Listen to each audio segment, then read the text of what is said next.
얼마 전에 기독교 신문에 그런 상담 질문이 올라왔습니다. 내 마음이 이렇게 자주 불안한데 믿음이 없어서 그런 건가요? 그렇다면 어떻게 이 불안을 극복할 수가 있을까요? 이런 내용인데요. 여러분 어떻게 생각하십니까? 사실 이 세상 사는 사람 가운데 어느 누구도 나는 불안과는 상관이 없다라고 하는 사람은 아마 한 사람도 없을 것입니다. 심리학자들은 말하기를 불안이란 친숙하지 않는 환경 혹은 위협적인 환경에 대응하고자 할 때 생명체라면 누구에게나 나타나는 기본적인 경고 반응이라고 했습니다. 지혜수라는 칼럼니스트는 말하기를 인간은 태어날 때부터 불안이라는 큰 사과 하나씩을 가지고 태어나는데 그것을 다 먹으면 죽음이 찾아온다.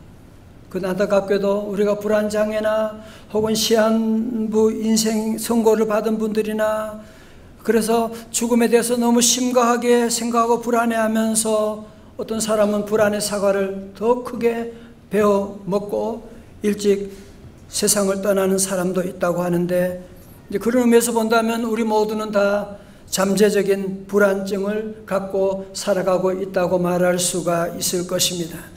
19세기의 덴마크의 철학자이자 신학자이며 실존주의의 선구자이며 불안에 대한 주제를 많이 다루었던 키에릭 헤고르는 인생을 한 줄로 정리합니다. 인생은 불안이라고 하는 열차를 타고 절망이라는 터널을 지나 죽음이라는 종착역에 도착하는 존재이다. 야, 어떻게 한 줄에 우리 인생을 이렇게 다 요약할 수 있단 말입니까? 몇 년 전부터 우리가 잘 아는 유명한 연예인들 가운데도 과도한 불안감으로 공황장애를 앓고 있다. 그래서 연예계를 그만둔 분도 있고 이렇게 서로 자기의 이런 불안장애를 고백함으로 그래서 그런 병을 연예인병이라고도 하는데요. 오늘 저와 여러분이 살고 있는 이 시대 과학기술은 너무너무 발달되었다고 하지만 오늘 우리는 지금 어느 과거 어느 때보다 더 편리한 시대를 살고 있다고 하지만 왜 그런지 우리 안에는 과거와 비교할 수 없는 그런 불안이 점점 더 증폭되어 나가고 있다는 사실을 어느 누구도 부인할 수가 없을 것입니다. 그렇다면 성도 여러분, 이 불안 증상은 오늘을 살아가는 우리에게만 있는 건가요? 아니면 오늘을 살아가는 우리만이 아니라 또한 믿음이 없는 사람들만 이런 불안을 느끼고 있는 건가요? 절대로 그렇지 않습니다. 3000년 전에 그렇게 믿음이 좋다고 하는 다윗 같은 사람도 오늘 그의 고백을 들어보십시오. 5절에 보면 내 영혼아 네가 어찌하여 낙심하며 어찌하여 내 속에서 불안해하는가. 6절에 내 하나님이여 내 영혼이 내 속에서 낙심이 되므로. 그는 11절에 5절을 또 반복합니다. 내 영혼아 네가 어찌하여 낙심하며 어찌하여 내 속에서 불안해하는가. 얼마나 불안했으면 이렇게 불안을 이렇게 얘기하겠습니까? 시편 42편의 말씀은 저자가 누군지는 정확하게 알 수가 없지만 분명한 한 가지 사실은 무엇이냐? 그가 하나님의 성전이 있는 예루살렘에서 지금 멀리 지금 떨어져 있다고 하는 사실입니다. 그래서 성경학자들은 이 본시의 배경을 통해서 아마 다윗이 그의 아들 압살롬이 반역을 일으켜서 예루살렘 성전을 떠나고 쫓겨가면서 그러면서 오늘 이 시를 쓰지 않았을까 그렇게 얘기하고 있는 것인데 이때 하나님을 알지 못하는 이방 사람들이 얼마나 하나님의 사람 다윗을 조롱했겠습니까? 3절에 사람들이 종일 내게 하는 말이 네 하나님이 어디 있느냐 하오니 내 눈물이 주야로 내 음식이 되었도다. 하나님 좋아하네. 하나님 어디 있어? 아니 하나님이 계시다면 하나님이 살아계시다면 네 꼴을 봐. 지금 네 자식은 지금 반역을 일으키고 지금 저렇게 도망다니고. 혹시 여러분 가운데 추석을 지나면서 친척들 함께 모였을 때 예수 믿는다 하면서 왜 그렇게 살아? 응? 예수 믿는다면서 애들은 왜 그래? 혹시 그런 얘기를 들은 적은 없으십니까? 그런 종일 사람들이 아니 나도 힘든데 내가 믿는 하나님을 조롱하고 있는, 하나님의 교회를 욕하고 있는, 그러나 어떻게 싸울 수도 없는 것이고 뭐라고 할 수도 없는 것이고, 그래서 오늘 시인은 뭐라고요? 밤낮으로 흘리는 눈물이 나의 음식이 되었도다. 뭐 우는 것밖에 없잖아요. 무슨 얘기를 하겠어요? 4절입니다. 내가 전에 성의를 지키는 무리와 동행하여 기쁨과 감사의 소리를 내며 그들 하나님의 집으로 인도하였더니 이제 이 일을 기억하고 내 마음이 상하는도다. 오래전에 어떤 집사님이 병원에 입원해 있을 때 제가 그래서 신방을 하고 얘기하니까 이분이 그래요. 목사님, 저는 빨리 나으면 제가 찬양대 하고 싶어요. 장가대 가서 나는 찬양하기를 소원이에요. 그런 분이 계세요. 성도 여러분 잘 들으세요. 여러분이 오늘 우리가 살아가는 매일매일 일상적인 삶이 어느 날 특별한 삶이 될 수도 있는 것을 여러분이 꼭 아셔야만 합니다. 오늘 이렇게 자유롭게 여러분이 성전에 나와서 주일이면 예배 드리고 새벽이면 교회 가서 새벽 기도하고 그럴 수 있지만 어느 날 그렇게 하고 싶어도 갈 수가 없는, 기도하고 싶어도 기도할 수가 없는 그런 날이 우리에게 올 수도 있는 것이거든요. 그때는 그때 내가 교회 학교 교사 아이들하고 함께 같이 놀고 같이 말씀 전할 그때가 너무 좋았는데, 그때 내가 산부 찬양대 찬송할 때 그때 참 좋았었는데 내가 언제 거기 한번 다시 올라갈 수가 있을까? 내가 전도해서 많은 사람을 하나님으로 집에 인도한 적이 있었는데 그 생각하니까 가슴이 미어지게 되는 그런 아픔이 밀려오게 되는, 오늘 시인이 바로 그런 슬픈 상황 가운데 놓여 있는 것입니다. 사랑하는 성도 여러분, 중요한 것은 이런 상황 가운데 있을 때 어떻게 반응하느냐라고 하는 게 참 중요합니다. 보통 사람들은 이런 불안의 감정을 느끼게 되면 불안이 너무 힘드니까 그걸 피하려고 하고 때로는 무시하려고 하고 또 그것을 빨리 제거할 수 있는 방법을 찾아가려고 하고, 그래서 그런 불안을 잊어버리기 위해서 가장 쉽게 알코올을 그냥 마셔버리는, 그러면 잊어버리겠지. 게임에 빠지는 사람도 있고 어디선가 어디론가 멀리 사라져 버리려고 하는 사람도 있고, 또 어떤 사람들은 불안하면 아예 자기 동굴에 들어가서 친척들 이웃들 만나질 않아요. 교회 셀 모임 안 해요. 그냥 혼자 자기 세계로 깊이 들어가는 그런 사람들이 있습니다.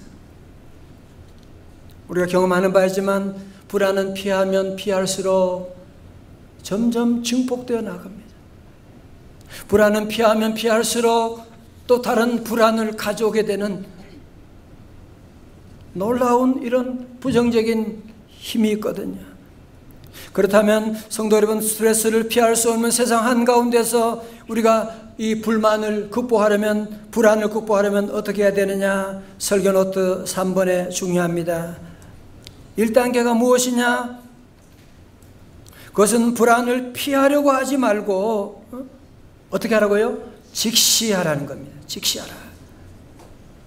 여러분 시편 42편에서 다윗의 위대한 점은 뭐예요? 그는 불안을 피하거나 불안을 숨기거나 나는 불안하지 않아요 그러지 않았거든요. 그는 불안을 적극적으로 직시하면서 뭐라고 말합니까? 5절에 내 영혼아 네가 어찌하여 낙심하며 어찌하여 내 속에서 불안해하는가 말씀하고 있는, 자기 스스로에게 셀프 타악을 하는 거죠. 스스로에게 내 영혼아, 신목사 너 왜 그래? 하나님 믿는다면서 뭘 그걸 가지고 불안해하고 왜 지금 불안해하고 있는 거야? 라고 자기에게 얘기하고 직시하고 있는 모습을 보지 않습니까? 전무가들 조언하기를 불안에 떨고 있는 나 자신이 다소 부족하고 마음에 들지 않더라도 솔직하게 불안한 나 자신을 있는 그대로 인정할 때에 비로소 치유가 시작된다는 겁니다. 여러분, 운동선수가 게임을 앞두고 마음이 불안하다. 연예인이 공연 앞두고 마음이 불안하다. 오늘 기도하시는 우리 장로님이 대표기도만 한 주간 동안 마음이 불편하고 긴장하게 되고 강단에 서면 떨리게 되고, 그거 정상이죠. 아니, 수험생이 지금 시험을 지금 두 달밖에 안 남았는데 전혀 마음에 불안하지 않다고, 공연 앞두고 아무렇지도 않다. 프로이드는 그걸 가지고 자기 기만이라고 그렇게 말합니다. 그러면은 절대로 그런 불안에서 우리가 해방될 수가 없다는 거예요. 영화 최종 병기 화를 본 적이 있는데요, 거기에 유명한 대사가 나오지 않습니까? 두려우면 직시하면 그뿐, 바람은 계산하는 것이 아니라 극복하는 것이다. 바른 말이지 않습니까? 여러분, 불안은 계산하고 연구하고 분석하는 것이 아니라 불안을 인정하고 직시하고 받아들일 때 불안이라고 하는 이 마이너스 에너지가 변하여 플러스 에너지가 되는, 도리어 그 불안 때문에 우리는 더 잘 때는 더 공부하게 되고 더 준비하게 되고 더 긴장하게 되고, 그래서 도리어 그 마이너스 에너지가 플러스 에너지로 바뀌게 된다고 하는 것이거든요. 여러분, 불안을 극복하는 1단계가 불안을 직시하는 단계라면 여기에 머무른다고 되는 건 아니죠. 우리는 2단계로 올라가야 됩니다. 그럼 2단계가 뭐냐? 그것은 바로 뭐냐? 하나님을 바라보는 것입니다. 보세요. 다윗은 그 어려운 지옥 같은 상황에서 낙심하고 불안해하는 자신을 직시하면서, 그러나 그 불안을 직시하는 데서 출발해가지고 새로운 대안을 찾아가는데요, 5절 하반절에 뭐라고요? 너는 하나님께 소망을 두라. Put your hope in God. 세 번역에서는 너는 하나님을 기다리라고 말씀하고 있는. 자, 보세요. 그러니까 불안을 극복하는 1단계가 불안을 직시하는 것이라고 한다면 2단계는 뭐냐? 그 불안 배후에 계시는 여호와 하나님을 직시하는 것입니다. 6절에 말씀하죠. 내 하나님이여, 내 영혼이 내 속에서 낙심이 되므로 내가 요단 땅과 헤르몬과 미살 산에서 뭐예요? 주를 기억하나이다. I will remember you. 나는 주님을 기억할 것입니다. 주님을 바라볼 것입니다. 나는 주님만을 직시할 것입니다. 그런 고백이 아니겠습니까? 유명한 가수 모 씨는 불안한 그대에게라고 하는 책에서 나는 심장이 뛰고 숨을 못 쉬는 상태가 지속되면 정말 두려운 마음에 죽고 싶다는 생각만 들 뿐이었다고, 불안의 고통을 그는 솔직하게 고백했는데요, 그러면서 그는 간증했습니다. 2000년 공황증이 도저 병원에 실려간 뒤 극단적 허무주의에 빠져 세상을 비관했어요. 죽고 싶었어요. 은퇴도 고민했죠. 그런데 그때 어머니의 말 한마디 때문에 마음을 고쳐 먹게 되었는데요, 어머니 말씀하셨대요. 네 삶은 네 것이 아니라 하나님이 주신 보너스야. 네 마음대로 죽고 살고 그러는 거 아니야. 그 말이 제 심장을 요동치게 했습니다. 그래서 이분이 결국 그 일을 통해서 하나님을 바라보면서 하나님을 의지함으로 공황장애를 극복하고 다시 살아나게 되고 50억 기부왕으로 사회를 섬기고 독도 지킨 운동에 앞장서고 다시 가수로 복귀하는 그런 귀한 삶을 살아가게 되는 것을 보게 되는데요. 성도님, 그렇습니다. 목마른 사슴이 시냇물을 찾아서, 목이 마른데 아무리 좋은 데 가서 높은 데 가고 어디 간다고 그게 중요한 게 아니거든요. 목마른 사슴은 시냇물에 가서 물 한 모금만 마시면 그 안에 모든 목마름이 다 사라지게 되는 것처럼, 우리 성도들은 여러 가지 많은 목마름이 있지만 여러분이 나의 영혼 주님을 의지하고 주님께 나와 주님을 만나게 되면 우리 안에 있는 모든 불안이 한순간에 다 사라지게 될 줄로 믿습니다. 그래서 여기 다윗은요, 하나님을 바라보고 하나님을 찾아가는, 하나님을 앙망하고 나가는 거 보세요. 1절의 말씀입니다. 하나님이여, 사슴이 시냇물을 찾기에 갈급함같이 내 영혼이 주를 찾기에 갈급하니이다. 2절의 말씀은 1절의 반복같지만 하나님을 찾는 강도가 더 고조되고 있죠. 2절 다 같이요. 시작.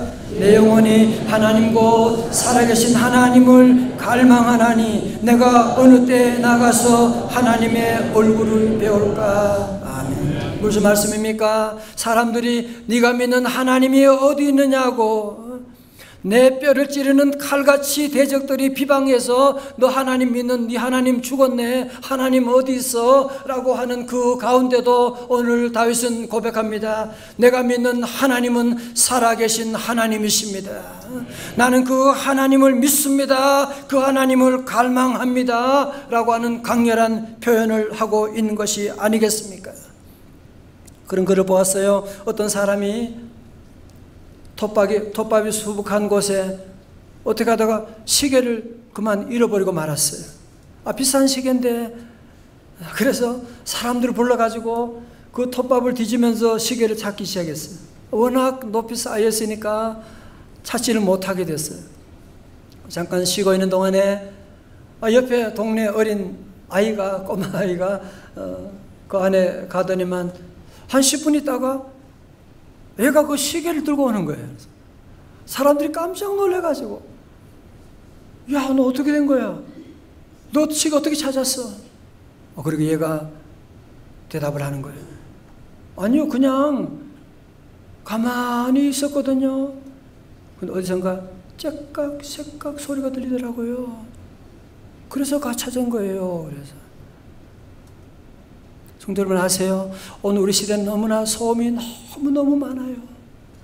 온갖 인터넷 뉴스, 온갖 TV, 온갖 소음들이 너무너무 많아서 정말 미칠 지경이 될 수 있도록 이런 소음들이 우리 모두를 힘들게 만들고 있는데, 그래서 그런 소음들이 우리 안에 더 많은 욕망들을 계속 부추기는 거예요. 너 이거 냉장고 이 침대 바꿔야 돼, 너 차 바꿔야 된다. 계속 그런 욕망들을 우리 안에 일으키고 나가는 겁니다. 그래서 알랭드 보통이라고 하는 분이 유명한 말을 했어요. 불안은 욕망의 하녀다라고 하는. 우리가 이 불안이라고 하는 것은 우리의 욕망으로부터 시작되는. 사랑하는 성도 여러분, 그렇기 때문에 여러분이 우리 안에는 모든 이런 불안한 것들은요, 내 안에는 모든 욕망과 모든 염려와 모든 불안을 우리 주님 앞에 다 내려놓고 우리 하나님 위로부터 들려오는 세미한 음성에 여러분 귀를 기울여 보십시오. 주님 말씀해 주시고, 주님 말씀이 우리에 들려지게 되면 그 말씀 한마디만 여러분이 오늘 들어도 우리 안에는 모든 두려움과 염려 다 사라지게 될 줄로 믿습니다. 그러면 불안을 극복하는 방법으로 너는 하나님께 소망을 두라고 하셨는데, 하나님을 바라보는 그러면 구체적인 방법이 무엇인가요? 5절 하반절입니다. 너는 하나님께 소망을 두라. 어떻게 하나님께 소망 두는 거예요? 그가 나타나 도우심으로 말미암아 내가 여전히 뭐하리로다? 찬송하리로다. 8절입니다. 다 같이요. 시작. 낮에는 여호와께서 그의 인자하심을 베푸시고 밤에는 그의 찬송이 내게 있어 생명의 하나님께 기도하리로다. 아멘. 그렇습니다. 우리가 하나님을 바라본다고 해서 예수님 사진 갖다 놓고 계속 보는 게 아니죠. 우리 하나님 여호와를 바라본다고 하는 것은 구체적으로 우리 하나님께 여전히 찬송하고 우리 하나님께 여전히 늘 기도하고 나아가는 것이 주님을 바라보는 것이거든요. 지난 금요일 추석에 우리 친척들이 함께 모여서 식사를 같이 하기로 했어요. 집이 저기 작은 집에 서울 도봉구에 있는데 꽤 멀더라고요. 가서 아침 9시 반경에 다 모여가지고 식사를 하려고 하는데, 그래요. 우리 신목사 왔으니까 빨리 잠깐 예배드리고 밥 먹자. 그래서 제가 그랬죠. 잠깐 예배드리고 밥 먹는 게 아니라 오늘 예배는 1시간 30분입니다. 그러니까 지금 다 배고프니까 먼저 식사하고 그리고 예배를 드리는 게 좋겠습니다. 또 승모님이 권사님이 또 좋다 오늘 부흥회 하자. 그래서 식사 함께 한 다음에 함께 가서 한 20여 명 넘게 함께 모이는데 테이블을 다 만들고 세팅하고 제 사촌 동생이 또 목사님이세요. 네가 예배 인도해라. 그리고 우리 아이들이 한 7명쯤 되더라고요. 찬양대 만들어가지고 아이들 찬양하게 하고 그리고 제가 설교를 하고 말씀 전하고 나서 또 받은 은혜를 함께 또 나누게 되고 근데 말씀 나누면서 저희 작은 아버지 초등학교 또 나오고 저도 14살에 서울에 올라와가지고 아무것도 없이 아버지는 일찍 돌아가시고 아무것도 없이 와서 그 고생한 사망의 음침한 골짜기 지났지만 주님 붙잡고 주의 은혜가 나를 말씀하시다가 눈물이 나서 말을 못 하시는 거예요. 그리고 제 사촌 동생 저보다 4개월 미친데 그 친구 모처럼 왔는데 걔가 우는 거 저는 처음 봤어요. 얘기하다가 도저히 못하겠어요. 막 그렇게 하고 교회 모여가지고 함께 예배드리고 찬송하고 함께 예배를 끝나고 예배 끝나고 뭐 하겠어요? 창대 셀 모임, 셀 모임. 그래서 며느리 셀 모여 다. 그래서 며느리 셀들 다 모여가지고 집사람 인도하고 그 다음에 남자 셀들 동생들 다 사촌들 다 모여 다 해가지고 함께 인도하고 다들 그러는 거예요. 오늘 모임 올 때 며느리들 다 얼마나 또 이 시대에 이런 모임에 가니까 얼마나 힘들고 정말 이런 은혜의 잔치가 있을 줄 몰랐습니다. 그래서 한 길도 오기 전에 차 안에서 대판 싸우고 올 때 얼굴이 막 이상하더라고요. 그래서 왔는데 함께 모여서 예배드리고 그러니까 여러분 만약에 그냥 밥 먹고 헤어졌으면 그게 뭐예요? 거기에 찬송이 있고 기도가 있고 말씀이 있으니까 모두 얼굴이 그냥 올 때는 인상 쓰고 오셨는데 갈 때는 모두 기쁨으로 다들 이 신선한 충격이다. 너무너무 특별히 우리 어린 아이들 다 핵가족이잖아요. 애들 1명 2명인데 이렇게 대가족이 함께 모여가지고 예배드리고 사랑 나누고 이러면서 저들 마음속에 우리 친척이 있고 날 위해 기도하는 분이 있고 이런 좋은 집안이구나 그런 마음도 가지게 돼서 너무너무 감사했고 이걸 끝나면 안 돼요. 그리고 찬양대원들에게 용돈을 줘야 돼. 그래서 새돈을 집사람이 준비해가지고 봉투에 넣어가지고 아이들 이름 다 써가지고 다 하나씩 다 주고 또 여기서 끝나면 안 돼요. 어른들에게 또 드려야 돼. 어른들은 주면 뭘 이런 걸 다 그러면서 금방 받아가시고 알아서 이걸 다 함께 하면서 시간이 얼마나 많이 지나간지 몰라요. 그래서 너무너무 감사한 시간을 가지고 돌아보면 만약에 그냥 그때 밥만 먹고 왔으면 어떻게 됐을까 생각이 나고 여러분 그래요. 여러분의 환경이 어떤 환경이 있다고 할지라도 아무리 불안한 환경이라고 할지라도 여러분이 찬송해 보세요. 찬송하고 나가면 여러분 보세요. 지금도 우리 교회 지금 날씨가 덥거든요. 여러분 날씨가 더우니까 어떤 분은 왜 집이 이렇게 더워 하고 문제 이것 때문에 부부 싸움하는 왜 이렇게 덥는 거야? 애들 때문에 그래. 우리 집은 아무런 소용이 없어요.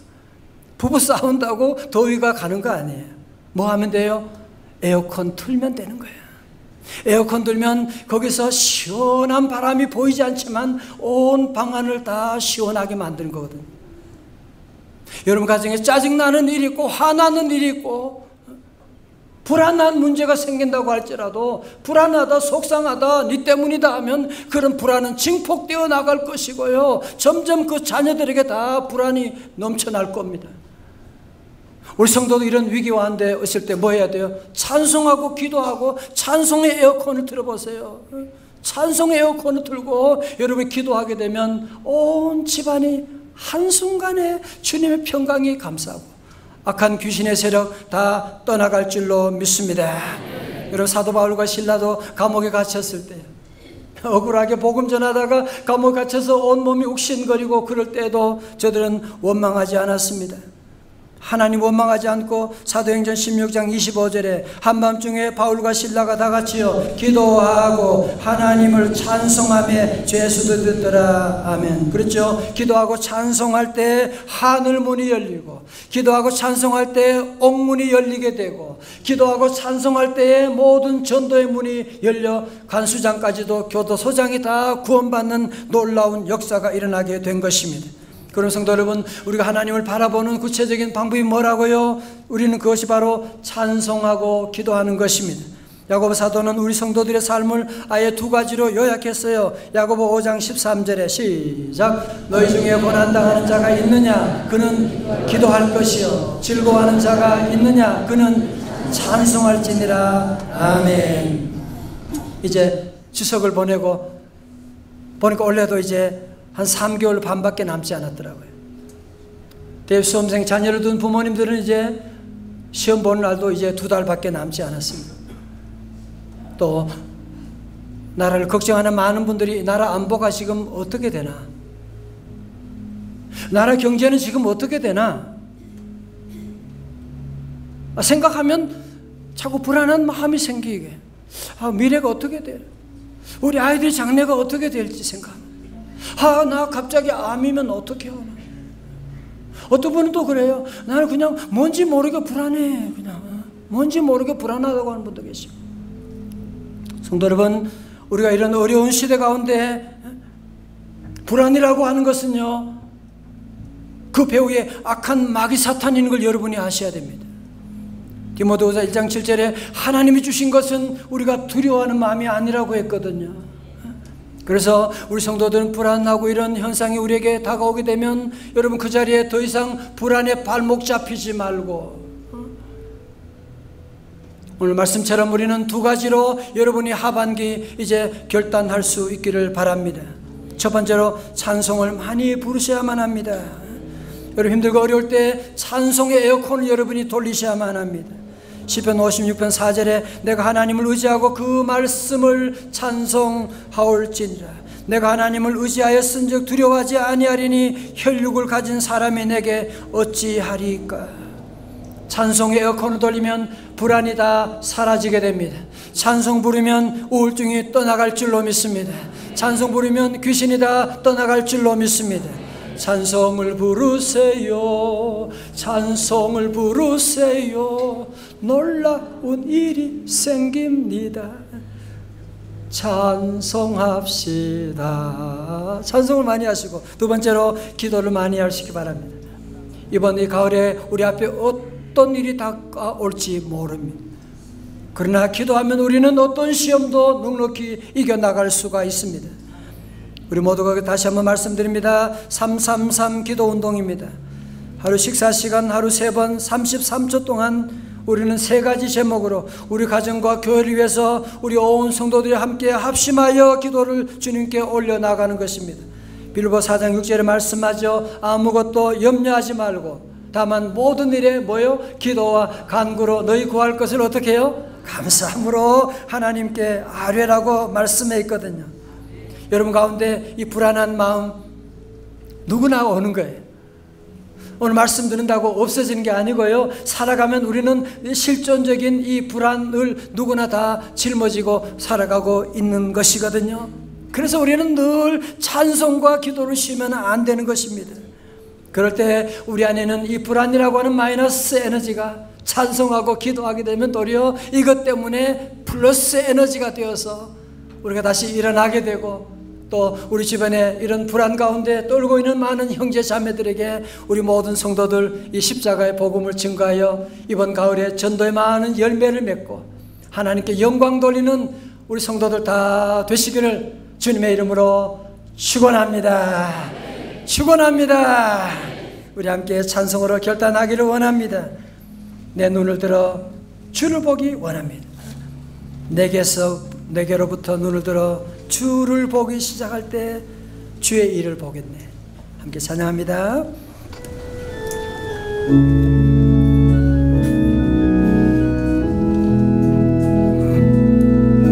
내게로부터 눈을 들어 주를 보기 시작할 때 주의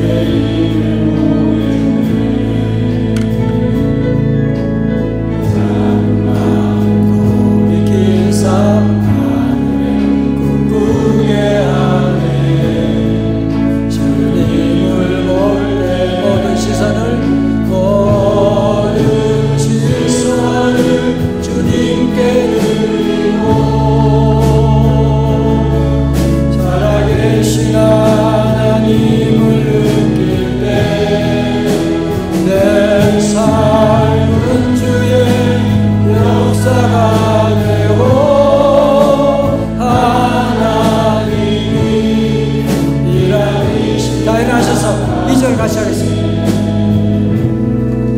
성령이 나를 변화시켜 사라질 때 주의 이름을 노래해. 할렐루야. 황폐한 땅 가운데서 주님만 알게 되리. 주님을 볼 때 할렐루야. 모든 질서를 주님께 드리고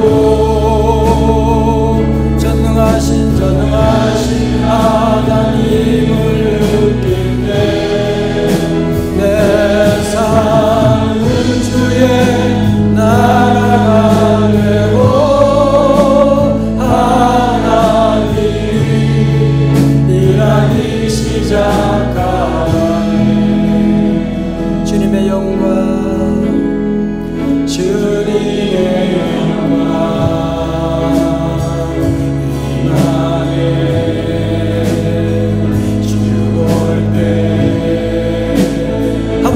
주님의 영광이 임하네. 주님의 영광 임하네. 주 올 때 한 번 더 주님의 영광 임하네. 한 번 더 주님의 영광 임하네. 주 올 때 모든 시선을 주님께 드리고 살아계신 하나님을 느낄 때 내 삶은 주의 역사가 되고 하나님이 일하기 시작하네. 아버지 하나님, 하나님 믿는다고 하면서도 불안해하는 우리 자신을 보게 되고 하나님 여러 가지로 불안한 우리의 모습 있지만 그러나 다시 우리 눈을 들어 주님 바라보는 귀한 믿음의 눈을 열어주시니 감사합니다. 주여, 우리 사랑하는 성도들 더 이상 사단이 만들어준 불안에 발목 잡히지 말게 하여 주시고 불안의 마이너스 에너지를 도려 성령 안에 찬송과 기도로 플러스 에너지로 만들어서 교회와 민족과 세상을 주의 복음 전한 일에 쓰임받는 우리 성도들 이번 가을에 많은 열매를 맺는 주인공들 되게 하여 주시옵소서. 예수님 이름으로 기도드리옵나이다. 아멘.